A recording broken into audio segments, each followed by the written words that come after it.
Do you have any unfinished paintings or projects laying around? Or perhaps you just want to see how a complete artwork disaster can maybe turn into a masterpiece, because all of that happens in this video. In the last video, we finished off sketchbook week. That was super fun, and I actually have 2 finished sketchbooks now, so I'm really excited to show you a sketchbook tour at some point in the future. But this week, yep, it's all about finishing these paintings. First thing I wanted to get out, because I figured the paint was probably on the verge of drying up, was a paint by number that I started here on this channel, I think 3 years ago. It's either 2 or 3. But it's a cute little painting. I've been anxious to finish it. And I started this project out by getting out my orbital easel. That's kind of hard to say. I haven't used the orbital easel in quite a while, so I was really excited to get back out. In fact, it still had my Inktober 22 sketches on it. And although that also is an unfinished project, I am not finishing that today because I just don't feel it. You gotta feel it, at least a little bit, right? But it's going back in the unfinished cabinet. And just as I suspected, a lot of the paint was dry. I didn't try every little tub of paint, but I tried a few of them, and I'm like, doing these with a paintbrush in the world today is a little bit old-fashioned. There is a better, more fun way to do it. So I dug out my Artex acrylic paint markers. These have brush marker tips and they are delightful to use. So I just did color matching as best as I could and finished up this entire painting with those markers instead. And it's so much more enjoyable to do a paint by number with markers than a paintbrush. So you really should try that one day. And here's an example of me color matching, just picking a marker that I think might be close and getting it close to the paint, and then just assessing whether I like that color good enough or not. Now when you do this with a paint by number, you aren't going to have exact matches for some of the colors, but it's going to be close enough that no one's going to know, as long as you have a good variety of colors, that is. If you're working with a set of 12 colors, you might be a little limited. So having this 90 set or the 120 set that you see me just getting out there is a great option. I also get out my Artex SimTap acrylic markers because there are some unique colors in there, and I thought, why not just have them all available? And I think you can see from these few demonstrations here where I've left it in real time that these markers cover the numbers pretty well. Obviously, with lighter numbers, you will have to do more than one coat. And sometimes even with this yellow ochre kind of color, I went back over just where the number was a couple of times to cover it up again. And that's typical with acrylic paint, these acrylic paint markers, anything like that where you have a lighter color. And it's not just with the lighter colors that you might have to do a second coat. There are certain colors like ultramarine blues that are particularly transparent. So you just have to take every color on its own accord and figure out if you might need to do a second layer on parts that you want to be fully opaque or not. And if you're anything like me, you kind of like to see things being filled in. I think that's some of the attraction with diamond painting as well. So paint by numbers, diamond painting, filling things in is really satisfying, and seeing it over a time lapse is also really satisfying. This is where the painting was after another stretch of work, whether that was 1 hour or 2 hours. I think it was 2 hours, but that's where I was at that point. And I love this part because we're filling in big sections, and this is such a beautiful color. One of my most favorite colors actually to use on old trucks. This here is a beautiful green, and I'm just showing you how thin of lines you can get if you're very careful. And again, with paint by numbers, it doesn't really matter. No one's going to know if you mess it up a little bit, so give yourself a little bit of grace with this. Here it is, all done! And that, yeah, it's 2 more hours. 2 more hours, finished it. Sweet.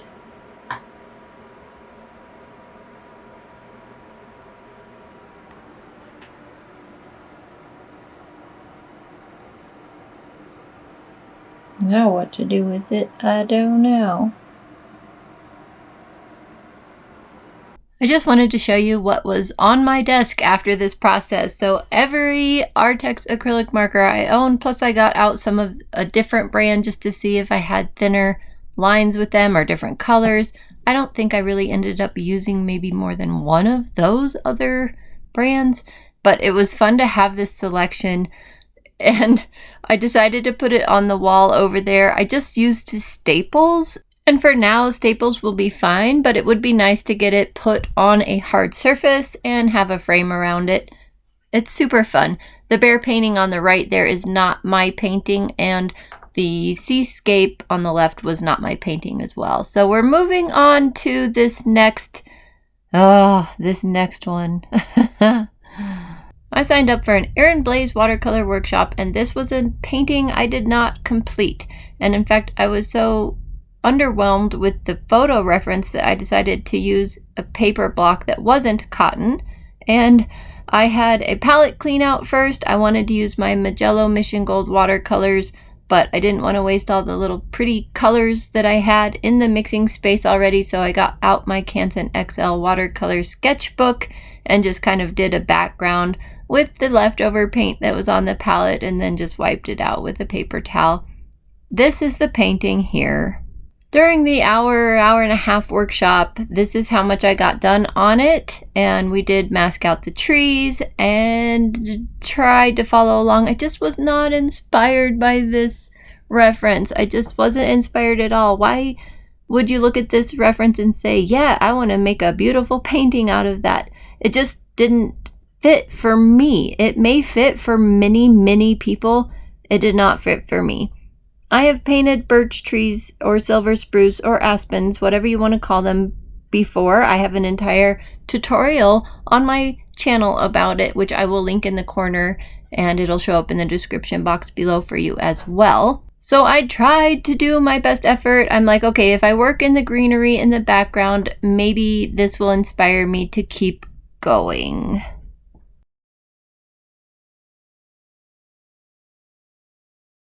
But I'm like, it's okay, I'm just gonna finish it, just finish it. But I kept not liking the painting. In fact, I felt kind of like this about the painting.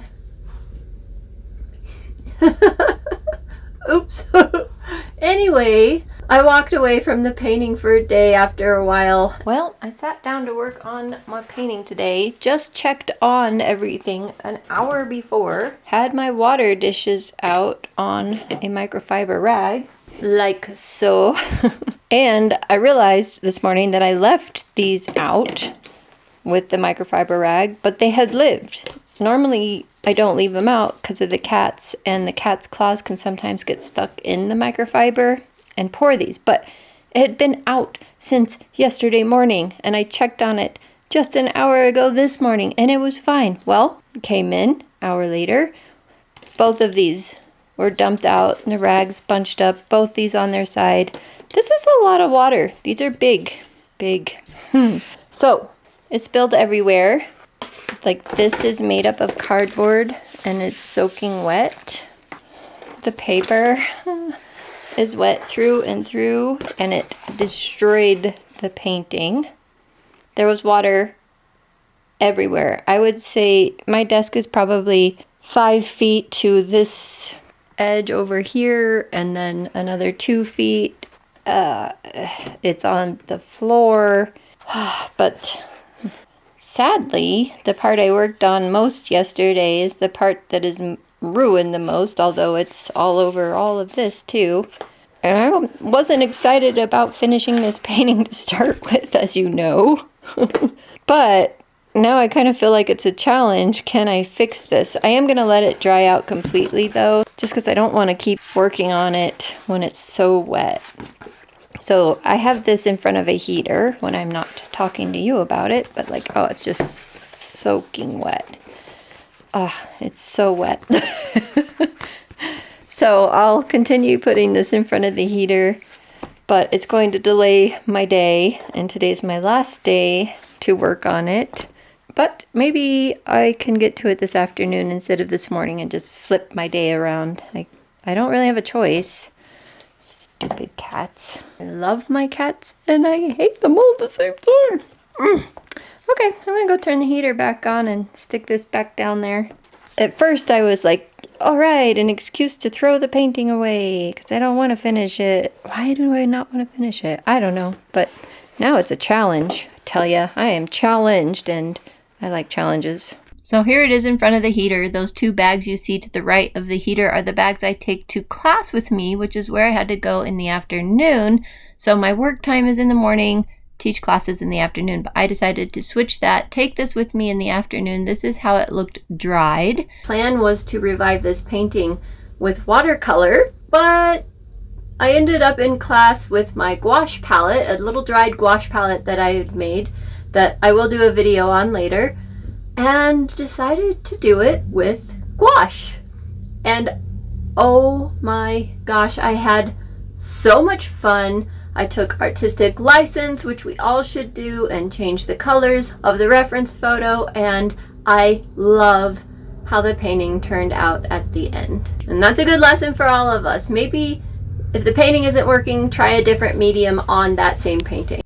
And I'm just going to keep some of this in real time for you so you can appreciate how amazing gouache was to use over what felt like a very ruined painting.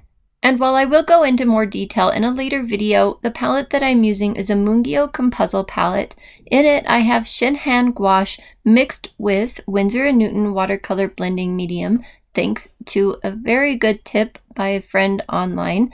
And I will tell you all about that later. So this is Shinhan gouache, and then I do later get out a tube of Winsor & Newton Designer's Gouache in Titanium White because I was needing more white than I had. But that's the point there where I kind of covered some of the trees so that all of that watercolor bleeding mess was not quite so apparent because that was a mess.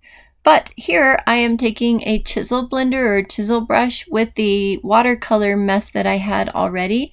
I just wanted to soften some of the hard edges that it made when the water spilled onto the painting and then dried, pushed the pigment to the edge and created a hard line. So you can see this little chisel blender works really nicely. You could use any blending brush or any kind of semi-stiff brush. Even your flat watercolor brushes would work for this. And I realize this part is off screen, but don't worry, I come on screen here and you'll be able to see how this little chisel blender works. So if you have the opportunity to pick up a chisel blender, I really like them. They're a little bit more gentle than regular scrubber brushes, but I do use my regular scrubber brushes all the time. So don't be afraid to use whatever you have that's just a little bit stiff because it will help when you need to blend out hard edges.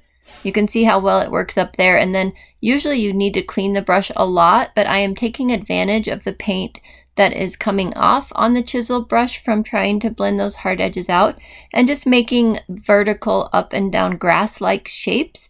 I think that will help the composition in the end, won't hurt it at all, and it's a little less work to keep cleaning that blending brush. I worked a lot more on the painting, didn't record it all, but here you can see some of the tree shapes are done, and this is just a round size 8 brush.